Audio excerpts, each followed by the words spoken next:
And my name is Biswajit Mondol। তো আজকের ভিডিওতে আলোচনা করতে চলেছে জন লককে নিয়ে। জন লক একজন ইংরেজ তাত্ত্বিক, পলিটিক্যাল সায়েন্টিস্ট এবং একজন যুক্তিবাদী রাষ্ট্রতাত্ত্বিক। জন লককে নিয়ে একটা ভিডিওতে আলোচনা করাটা একটা ইম্পসিবল ব্যাপার, কেননা জন লক একটা বিশাল বড় মাপের একজন নাম এবং তার আলোচনার ক্ষেত্র বিভিন্ন দিকে প্রসারিত রয়েছে। তো আজকে মূলত জন লককে নিয়ে যে পার্সপেক্টিভে আলোচনা করব, যে রাষ্ট্রের উৎপত্তি বিষয়ে যে যুক্তিবাদ, সেই যুক্তিবাদকে নিয়েই পার্সপেক্টিভে যে লক তার যে মতামত রেখেছেন, সেই মতামত নিয়েই আজকের এই ভিডিওতে আলোচনা করব। আসলে লক সামাজিক যুক্তি মতামত দিয়েছেন এবং এই সামাজিক যুক্তি মতামত হলো যে রাষ্ট্রের উৎপত্তি কোনো দেবতার সৃষ্টি নয়, মানে দেবতা রাষ্ট্র কিন্তু সৃষ্টি করেনি। তার মতে রাষ্ট্র সৃষ্টি হচ্ছে একটা চুক্তির মাধ্যমে এবং এই চুক্তি মানুষ তাদের নিজেদের ভিতরে করেছে এবং এই চুক্তির মাধ্যমেই তারা এই রাষ্ট্রের সৃষ্টি করেছে। এবং এই সামাজিক চুক্তি মতবাদ এদের কথা আলোচনা করতে গেলে সামাজিক চুক্তি মতবাদ হলো অ্যাকচুয়ালি একটা কাল্পনিক মতামত এবং এই কাল্পনিক সামাজিক চুক্তি মতবাদে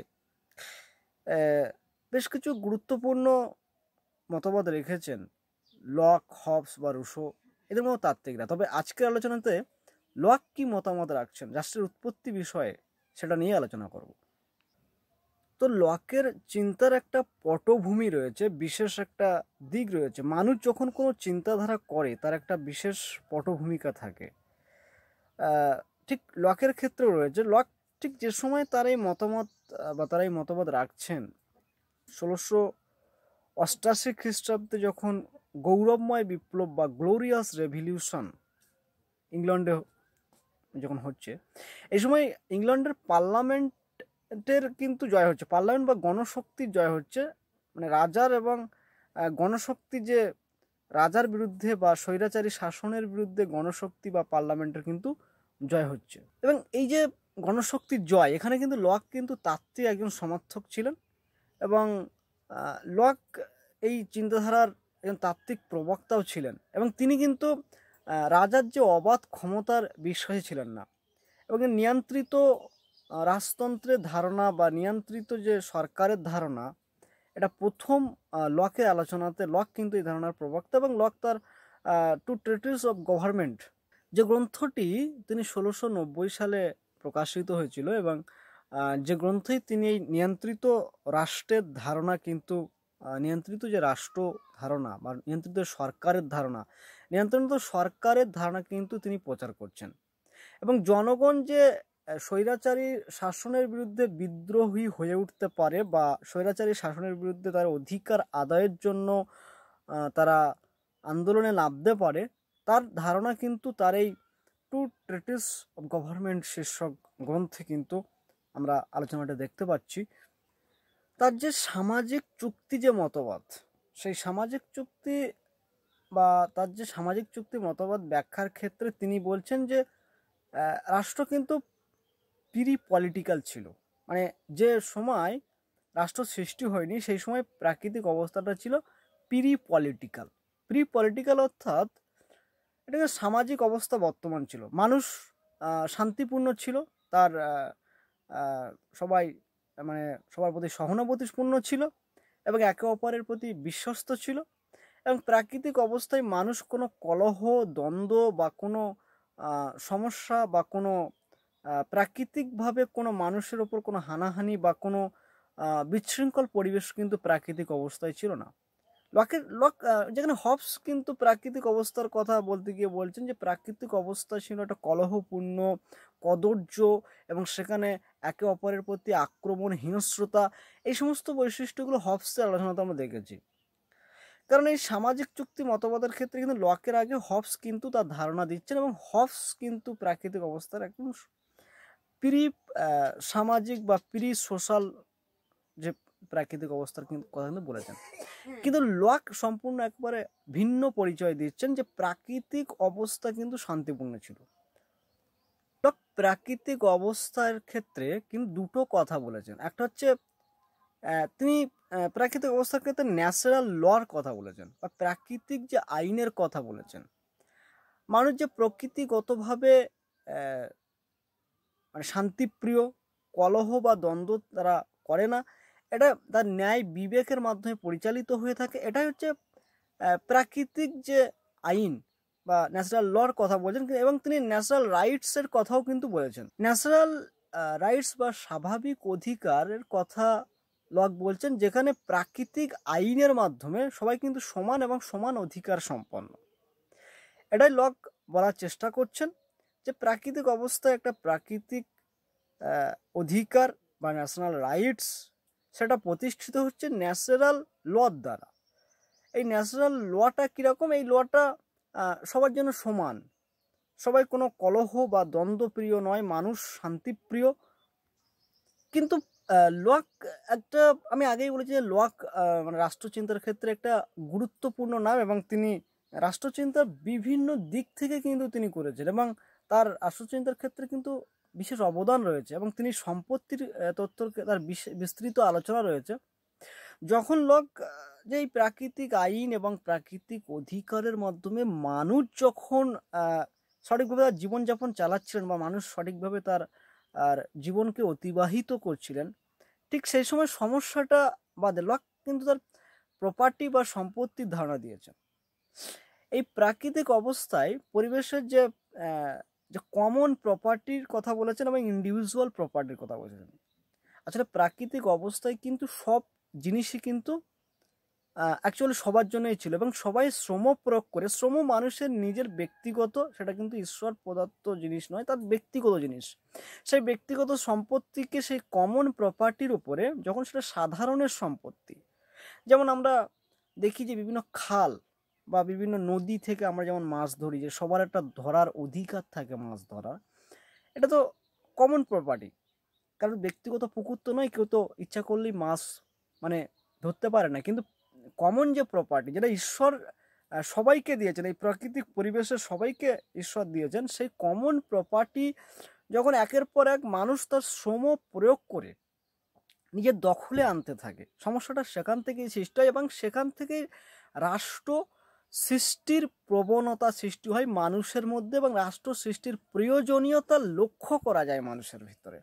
কারণ রাষ্ট্র সৃষ্টি অনিবার্য হয়ে ওঠে, কারণ সম্পত্তি যখন পুঞ্জীভূত হতে থাকে, মানুষের হাতে আসতে থাকে, ঠিক সেই সময় মানুষ কিন্তু একটা কলহ, একটা অরাজকতা, অন্যায়, শোষণের শিকার হতে থাকে।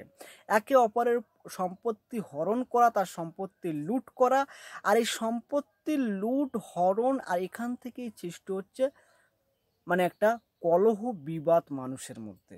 যখন একজন ব্যক্তি বেশি পরিমাণ সম্পত্তি তার শ্রমশক্তিকে ব্যয় করে এই কমন প্রপার্টিটা ইন্ডিভিজুয়াল প্রপার্টিতে পরিণত করছেন, সাধারণ সম্পত্তিকে ব্যক্তিগত সম্পত্তিতে পরিণত করছেন, ঠিক সেই সময় সেই সম্পত্তিটাকে আরেকজন ব্যক্তি যখন অন্য আরেকজন ব্যক্তির সম্পত্তিকে নেবার চেষ্টা করে বা অন্যায়ভাবে সেটাকে দখল করার চেষ্টা করে, তখন কিন্তু মানুষ বুঝতে থাকে যে হানাহানি, এই অরাজকতা, এই সমস্যা থেকে মুক্তির কিন্তু একটাই পথ, সেটা হচ্ছে রাষ্ট্র সৃষ্টি করা।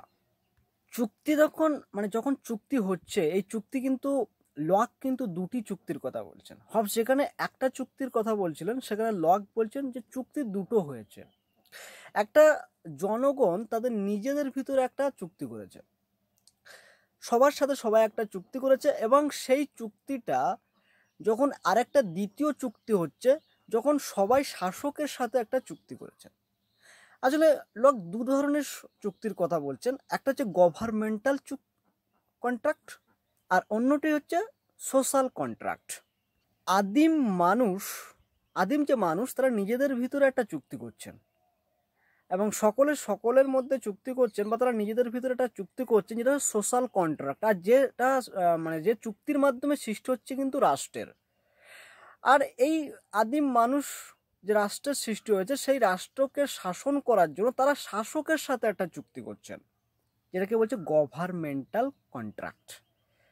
এবং শাসকের সাথে চুক্তিটা করার উদ্দেশ্য এটাই যে জীবন, স্বাধীনতা এবং সম্পত্তির অধিকারকে যাতে সুরক্ষিত করা যায়, যে জন্য এই দুটো চুক্তি মানুষ করছেন অ্যাকর্ডিং টু জন লক। মানে জন লক এটা বলার চেষ্টা করছেন যে একটা সোশ্যাল কন্ট্রাক্ট হচ্ছে আদিম মানুষের নিজেদের ভিতরে, আর একটা হচ্ছে আদিম মানুষ তাদের মানে শাসকের সাথে একটা চুক্তি করছেন, যেটা হচ্ছে গভর্নমেন্টাল কন্ট্রাক্ট, যে চুক্তির মাধ্যমে তারা তাদের জীবন, স্বাধীনতা, সম্পত্তির অধিকারকে সুরক্ষিত করতে চাইছেন।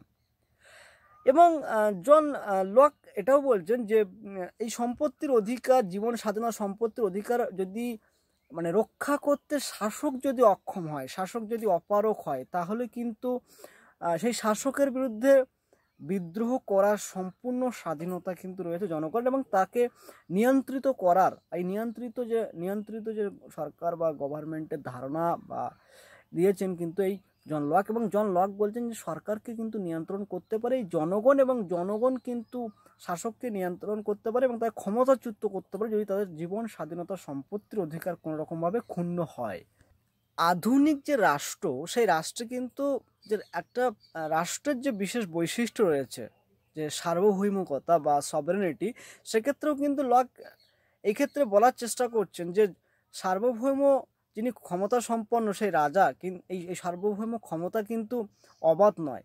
কেননা রাজা যদি কোনো রকমভাবে অরাজক হয়ে ওঠে বা যারা যদি তার প্রজাদের জীবন, স্বাধীনতা, সম্পত্তির অধিকার যদি রক্ষা করতে ব্যর্থ হয়, তাহলে সেই জনগণ রাজার বিরুদ্ধে কিন্তু বিদ্রোহ ঘোষণা করতে পারে, এবং রাজাকে ক্ষমতাচ্যুত করার সম্পূর্ণ অধিকার কিন্তু জনগণের রয়েছে। এবং সেই কারণেই লকের যে সার্বভৌম ক্ষমতা, সেই সার্বভৌম ক্ষমতা বা সভরেনিটি কিন্তু জনগণ আর রাজার ভিতরে কিন্তু বিভাজিত রয়েছে, এবং তিনি জনগণকেই সার্বভৌম ক্ষমতা সম্পন্ন বলেছেন। এবং জনগণ যদি মনে করে রাজা বা শাসক তিনি তাদের অধিকার ক্ষুণ্ণ করছেন বা অধিকারকে সঠিকভাবে দিতে পারছেন না, বা জীবন, স্বাধীনতা, সম্পত্তির অধিকারকে সঠিকভাবে দিতে পারছেন না, তাহলে কিন্তু এই জনগণ বিদ্রোহ করতে পারে বা রাজাকে যে কোনো প্রকারে ক্ষমতাচ্যুত করতে পারে। এটাই হচ্ছে সার্বভৌম ক্ষমতা। সুতরাং রাজার কিন্তু সার্বভৌম নয়, এখানে লক কিন্তু সার্বভৌমকে বা যে সভরেনিটি ধারণাকে দুই ভাগে ভাগ করে জনগণ আর শাসকের ভিতরে, এবং তিনি জনগণকেই আগিয়ে রেখেছেন। লক কিন্তু এইভাবেই রাষ্ট্রের উৎপত্তি সংক্রান্ত গুরুত্বপূর্ণ ব্যাখ্যা দিয়েছেন। এবং আধুনিক রাষ্ট্র যদি আমরা লক্ষ্য করি, সেখানে কিন্তু দেখব যে গণতান্ত্রিক যে ব্যবস্থা, সেখানে আমরা দেখি যে গণতন্ত্র যদি আপনি সঠিকভাবে কাজ না করতে পারে সরকার, সেক্ষেত্রে কিন্তু পরবর্তী নির্বাচনে সেই সরকার কিন্তু ক্ষমতায় থাকে না বা জনগণ তাকে ক্ষমতায় রাখে না নির্বাচনী যে পদ্ধতি রয়েছে সেই পদ্ধতির মাধ্যমে, ভোট প্রয়োগের মাধ্যমে। সুতরাং লকের যে ধারণা, সেই ধারণা কিন্তু বর্তমানেও কিন্তু আমরা দেখতে পাচ্ছি। সুতরাং লক আলোচনার কিন্তু আজকের বর্তমান সময় লককে নিয়ে আলোচনা করা সত্যিই প্রয়োজনীয়তা রয়েছে, আর যে কারণে এই ভিডিওটা বানানো। তো থ্যাংক ইউ।